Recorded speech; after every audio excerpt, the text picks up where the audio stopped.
El cuarto misterioso.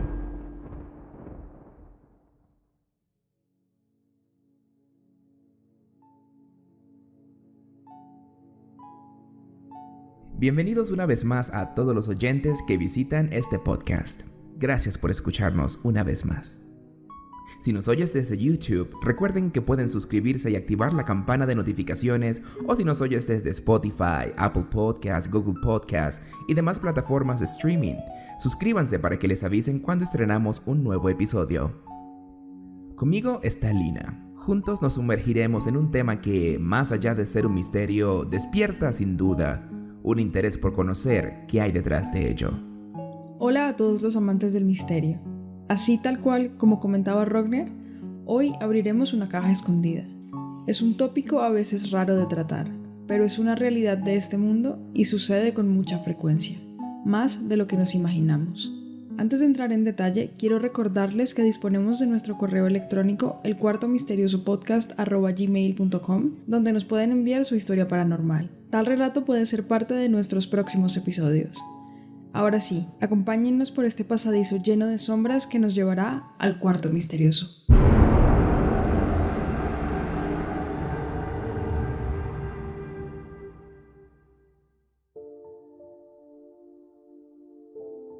La muerte puede ser interpretada como el fin de la existencia de un ser humano o la transición de un alma a otros planos de vida, envolviendo el tema en un cúmulo de misterios que al menos nosotros como simples mortales jamás podremos descifrar enteramente. La desaparición física de seres queridos es un proceso difícil de aceptar, lo que afronta una familia para tramitar o decidir qué hacer para la despedida de esa persona que aún sigue viva en sus mentes puede convertirse en un desafío, mismo que se afronta en cierta manera como obligación, con la desesperación de retroceder en el tiempo y deshacer tales eventos. La creencia en la inmortalidad del espíritu humano, según la mitología egipcia, originó que se practicara y desarrollara el embalsamamiento y la momificación para poder preservar la identidad del individuo en la vida futura, de acuerdo con sus costumbres.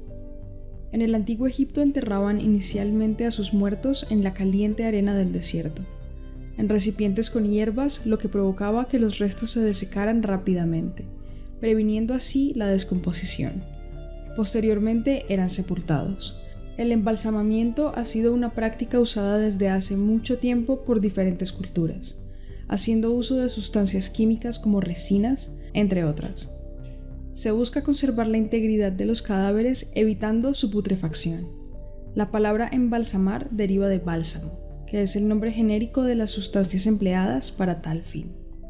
El proceso más utilizado es aquel que se realiza en centros de tanatopraxia de los servicios funerarios.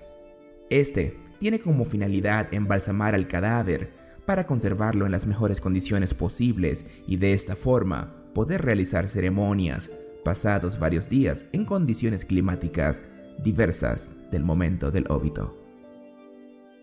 La práctica moderna del embalsamamiento se realiza en salas especialmente habilitadas para este fin y cuenta con material quirúrgico adecuado y por ende genera las garantías exigidas por la legislación en seguridad laboral y tratamiento sanitario de restos biológicos.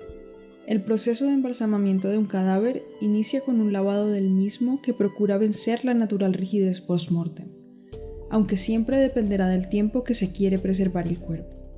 Se puede someter a una limpieza total de fluidos sanguíneos, luego es tratado con una mezcla conservante que se extiende por todo el cuerpo, para después introducir una mezcla de composición variada, que actúa como conservante. Esta mezcla tiene incluidos ingredientes básicos como formol, glicerina, alcohol y agua.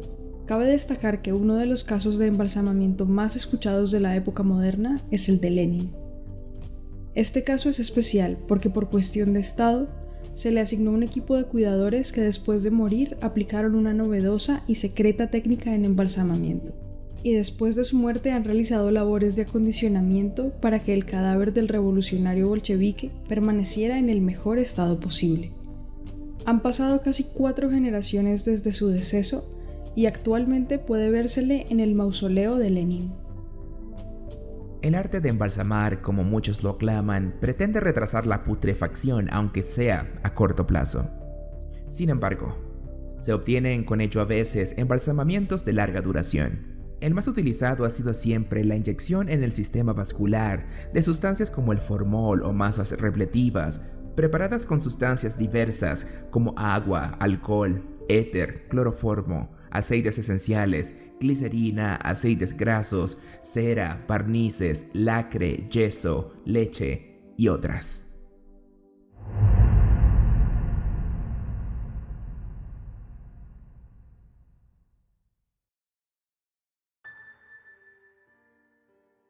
Se dice que la momia de Rosalía Lombardo, una niña italiana que murió poco antes de cumplir sus 2 años en 1920, es la más hermosa del mundo. Pero además, hay otro atributo que tiene el cuerpo intacto de esta pequeña que causa escalofríos y que ha sido visto por miles de personas a través del tiempo. Es que ella, aún sin vida y momificada, parpadea. Hay imágenes de esta niña en las que abre y cierra los ojos, tomadas durante horas con la técnica de cámara rápida. Por si uno creyera que puede tratarse de un truco, hay muchos testigos que dan fe del fenómeno, analizado también por la ciencia. El trabajo sobre el cuerpo de Rosalía lo hizo el prestigioso químico, taxidermista y embalsamador italiano Alfredo Salafia. Y la tarea fue tan bien ejecutada que muchos años después, un equipo de expertos en la materia trató de analizar el método utilizado por el químico para lograr que la pequeña pareciera simplemente dormida. Por muchos años, el cuerpo estuvo a la vista de todos en la Capilla de los Niños, ubicada en las catacumbas de los monjes capuchinos de Palermo, un lugar destinado al último descanso de la aristocracia de la ciudad de Sicilia.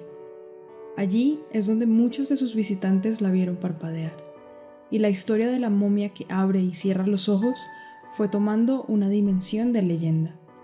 Una de las versiones que ganó popularidad con el paso del tiempo es que la pequeña Rosalía es una reencarnación o una presencia de Santa Rosalía, una figura religiosa muy importante de Palermo. Se dice que esta santa fue llevada a una cueva por un grupo de ángeles, y allí vivió toda su vida como ermitaña, hasta que murió en el siglo XII.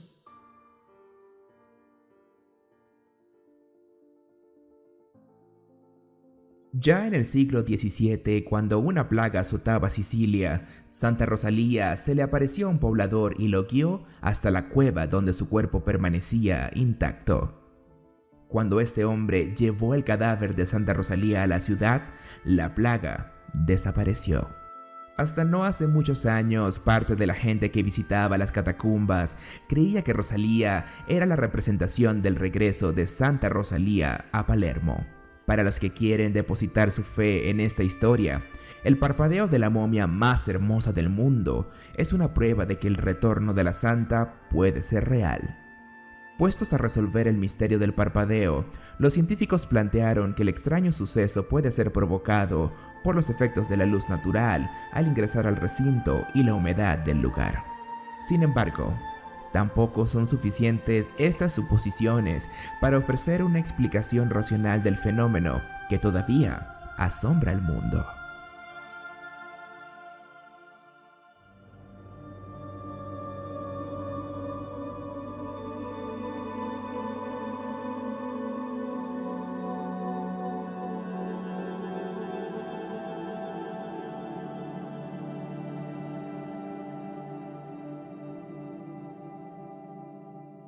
Vladimir Ilich Ulyanov, más conocido como Lenin, fue uno de los políticos y líderes más importantes de la modernidad. Tras morir en 1924, Stalin obligó al Politburó a embalsamar y exhibir su cuerpo como símbolo para todo el proletariado. Solo será por 3 días, decían, y ahí lleva la momia más de 90 años. Dejando un poco de lado las consecuencias políticas de su momificación, lo cierto es que su transformación de hombre vivo a cuerpo embalsamado está lleno de historias. Tras su muerte, bajo la presión de Stalin, se creó el Comité para la Inmortalización.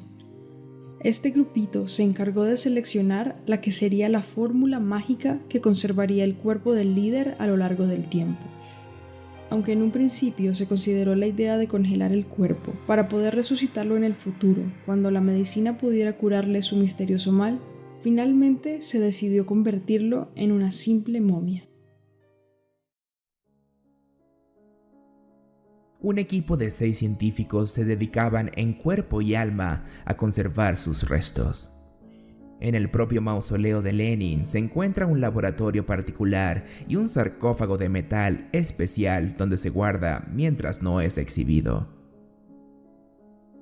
Todos los días el cuerpo es sacado unos minutos antes de la exhibición y rociado con una mezcla especial que lo humedece y protege. Se coloca entonces en el sarcófago de cristal y a prueba de balas. Esta otra obra de ingeniería rusa protege el cuerpo de Lenin de cualquier mal, incluyendo el oxígeno y la temperatura. No es para menos, ya que el cuerpo de Lenin ha sido disparado, tratado de ser golpeado e incluso volado por los aires.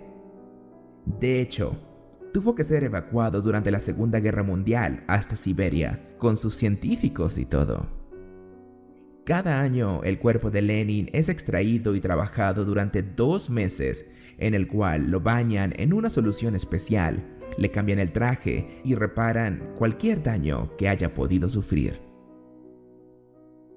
El equipo científico encargado, o como le llaman comúnmente, el grupo del mausoleo, consta de anatomistas, biólogos y bioquímicos, entre otros.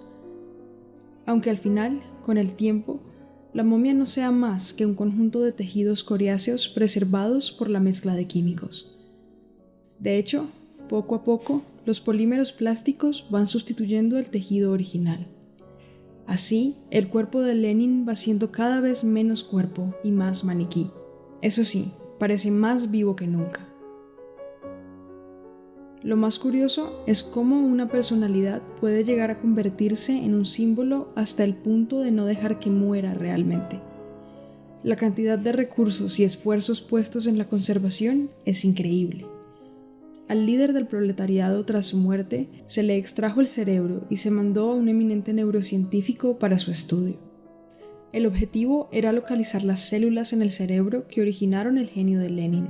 De más está decir que no encontró nada inusual. Aún así, se publicó un artículo resaltando lo extraordinario de su materia cerebral. Un dato muy curioso es que a Lenin le molestaba que lo consideraran un genio y tuvieran tantas deferencias sobre él. En su opinión, era algo que iba en contra de toda su lucha, o al menos eso dicen sus biógrafos. Sería muy interesante saber qué opina sobre el hecho de que su cuerpo haya costado tantos esfuerzos en ser momificado. La dedicación en la momificación del cuerpo de Lenin es como poco extraordinaria. Hay quien ha pedido que se deje descansar de una vez al pobre Lenin. Quién sabe, puede que el cuerpo del dirigente sea enterrado en 2024 tras 100 años de servicio en San Petersburgo después de tanto. Pero por el momento, ahí sigue, más vivo que nunca.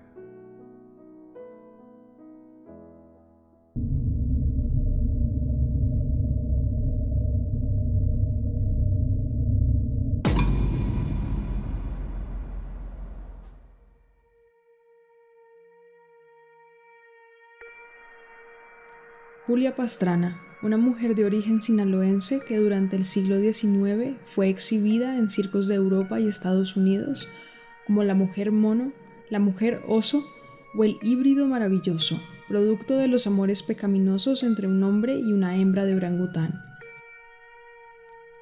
Motes derivados de su estatura de 137 centímetros, su cuerpo lleno de vello negro y mandíbulas prominentes. Su aspecto se debía a que padecía hipertricosis lanuginosa e hiperplasia gingival, enfermedades que la condenaron a una vida de esclavitud. La tradición oral fija el lugar de nacimiento de Julia Pastrana en el pueblo de Ocoroni, actualmente el municipio de Sinaloa, en 1834. No ha sido posible verificar la fecha de su nacimiento, ya que no se encontró su fe de bautismo, documento con que certificaban los nacimientos ante la ausencia del registro civil. Se tiene muy poca información sobre la infancia de Julia Pastrana. Lo que se sabe es que en su vivienda humilde no había espejos para que la niña no viera reflejada su imagen. A los pocos años después de la muerte de su madre, quedó a cargo de un tío que la vendió a un circo. Otro dato del que se tiene certeza es que Pastrana vivió varios años en la casa de Pedro Sánchez, quien fue gobernador de Sinaloa en la década de los 30 del siglo XIX. En 1854, Pedro Sánchez la vendió a Francisco Sepúlveda, administrador de la aduana marítima de Mazatlán. Debido a que Sepúlveda desconocía el idioma inglés y el negocio del circo, contrató al estadounidense Theodore Land. Land resultó ser más inteligente que el mexicano Sepúlveda. Se aprovechó de la situación casándose con Julia Pastrana un día después de su primera presentación en el circo para apropiarse de su cuerpo y así poder explotarla. Land llevó a Pastrana por circos de Europa y Estados Unidos. Durante una de las estancias de la pareja en Londres, Julia fue examinada por odontólogos ingleses, quienes enviaron los resultados de sus estudios a Charles Darwin, quien mencionó el caso de Julia en el capítulo 25 de su obra La variación de animales y plantas domesticados. Las giras por Europa siguieron, y en sus escasos ratos libres, Julia se entretenía leyendo, pues era ilustrada e inteligente. Crónicas de la época dan cuenta de que Julia tenía una voz melodiosa, bailaba muy bien y dominaba 3 idiomas. A inicios de 1860, la pareja descubrió que Julia estaba embarazada. Dio a luz en Moscú. Su hijo heredó su enfermedad y murió apenas 36 horas después de haber nacido. Julia falleció 5 días después a causa de complicaciones posparto. La explotación de Julia Pastrana no terminó con su muerte. Theodore Land entregó los cuerpos de ella y de su hijo para que fueran embalsamados al profesor Sokolov de la Universidad de Rusia. Luego de una disputa legal con la universidad, Land recuperó los cuerpos de su familia y siguió exhibiéndolos hasta su muerte en 1884.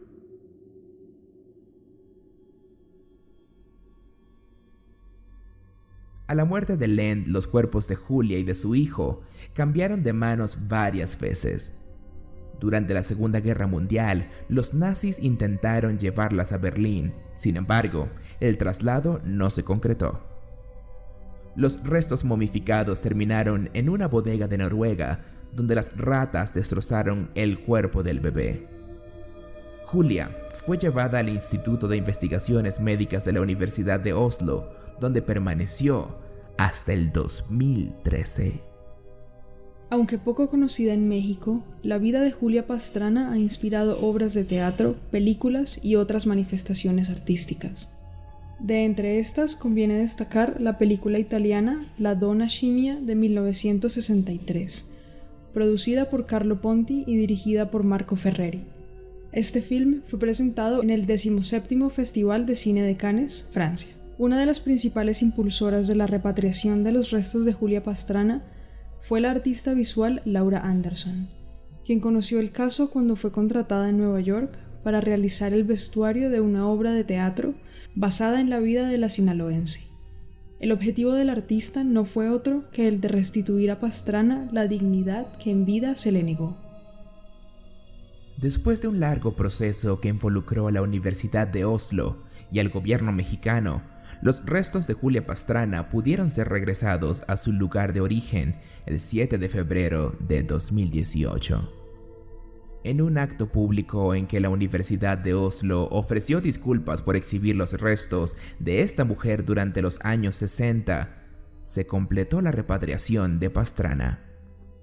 Finalmente, Julia Pastrana pudo descansar en paz en su tierra natal y obtener el reconocimiento y el respeto de los cuales careció en vida al ser exhibida en circos y ferias.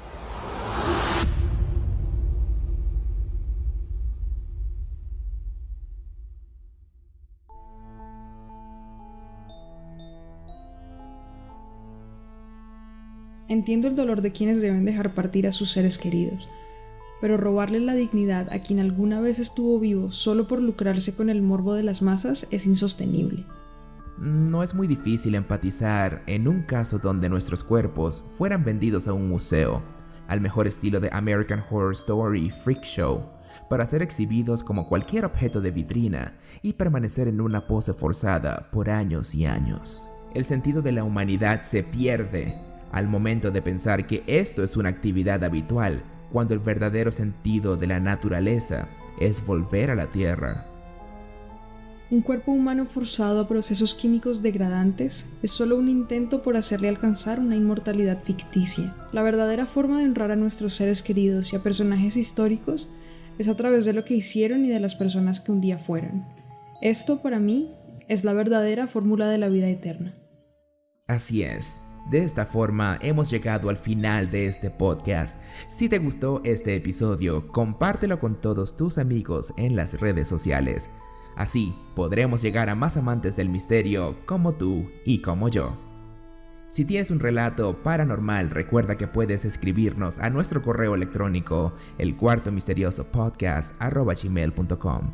También puedes seguirnos en Instagram @lina_lafont y @rockneracker. Recuerda suscribirte a nuestro programa desde YouTube, Spotify, Apple Podcasts, Google Podcasts, Audible o en tu plataforma de podcast favorita.